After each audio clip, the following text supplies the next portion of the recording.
membaca dengan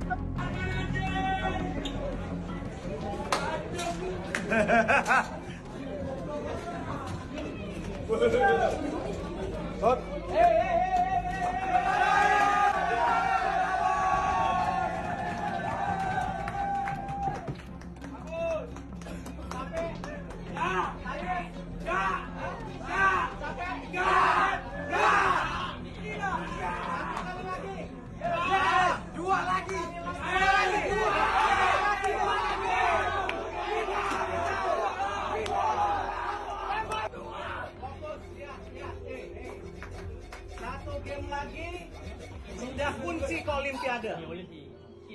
Kalau 2 game kita juaranya. Ayo.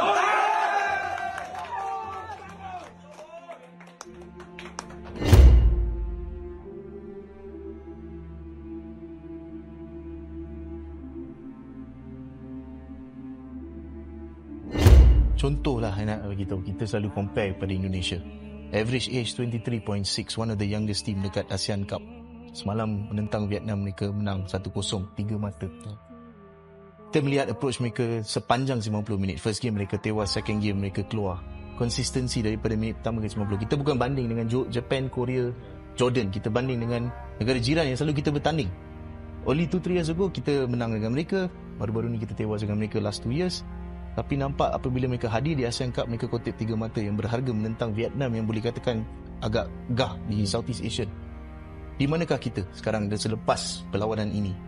Sebab kita nak kata memang first time after 42 years, tetapi neighbours kita has gone dengan the youngest team in Asian Cup at the moment, dan kita team yang paling senior, tak silap saya, purata average kita kat ASEAN Cup.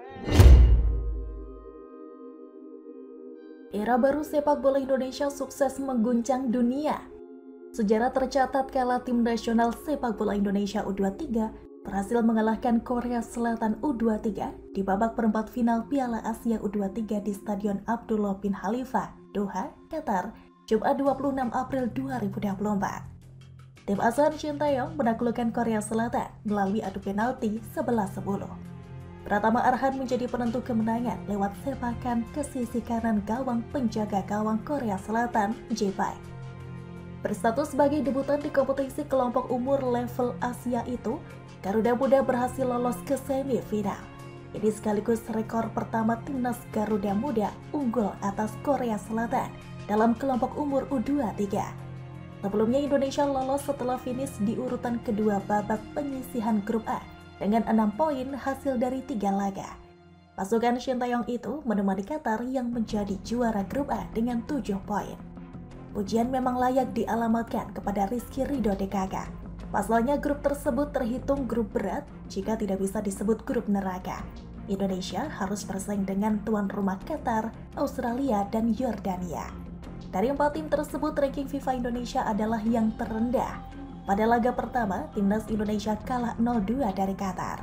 Laga ini diwarnai drama keberpihakan wasit kepada tuan rumah yang memberi 2 kartu merah masing-masing untuk Ivar Janar dan Sananta Ramadan. Di laga kedua, Indonesia membuat kejutan dengan mengalahkan Australia 1-0 melalui gol tunggal pemain Borneo FC Komang Teguh. Kejutan ternyata belum berhenti. Di laga terakhir babak penyisihan grup, Garuda Muda menggasak Yordania dengan skor telak 4-1.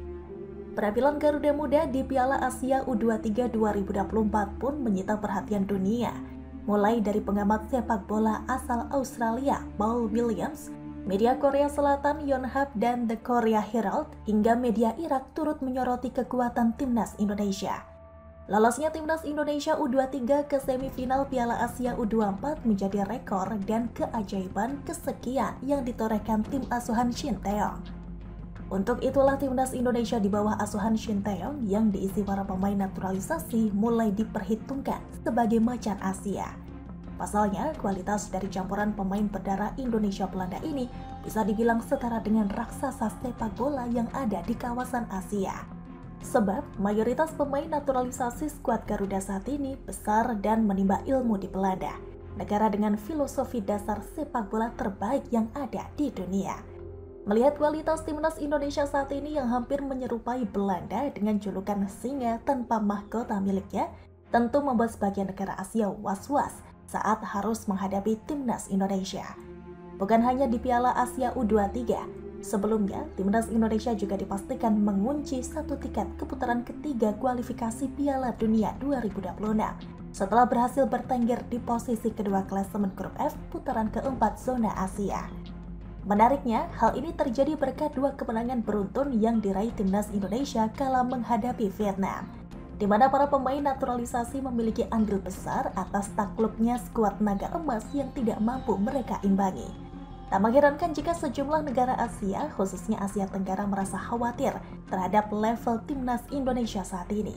Berkaca dari prestasi tersebut, level permainan timnas merah putih bisa dikatakan meningkat drastis.